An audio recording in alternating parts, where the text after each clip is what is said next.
Storm. Kia Sportage 4x4 chegou pra gente hoje para estar trocando as buchas do facão, óleo de freio. Aqui o antes já fez a remoção já dos dois facão. Aqui tá as duas buchas do facão que vai entrar para estar trocando desse veículo. Para trocar a bucha do facão desse carro dá um trabalhinho, tá vendo? Tem que desmontar a lona, freio todinho, tirar a peça da suspensão, o braço, para ter acesso para remover o facão.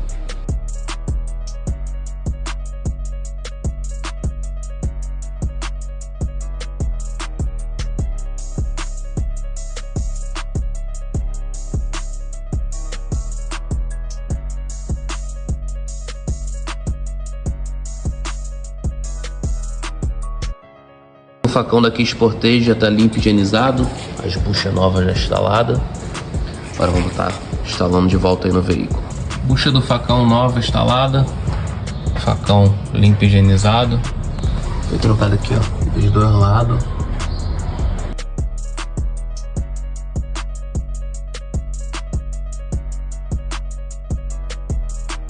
Já foi instalado já o facão. Agora, como tem que remover as lonas, a gente já está fazendo limpeza e higienização para montar tudo no padrão VigCar, entregar o carro em perfeito estado para o cliente.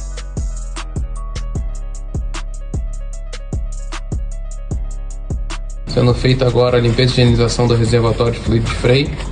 Suspensão traseira já montada, foi solicitada pelo cliente a troca total do fluido de freio. Antes já está fazendo a higienização do reservatório, para a gente estar voltando para o reservatório plugar, aplicando óleo para iniciar a troca do fluido de freio via máquina de vácuo. Efetuando agora a instalação do fluido de freio. Fluido de freio novo aplicado, sem contaminação.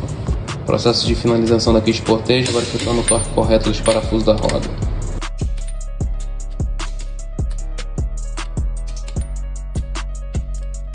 Kia Sportage finalizada, foi trocada as duas buchas do facão traseiro, fluido de freio. Agora vão estar entregando aí para o cliente em perfeito estado.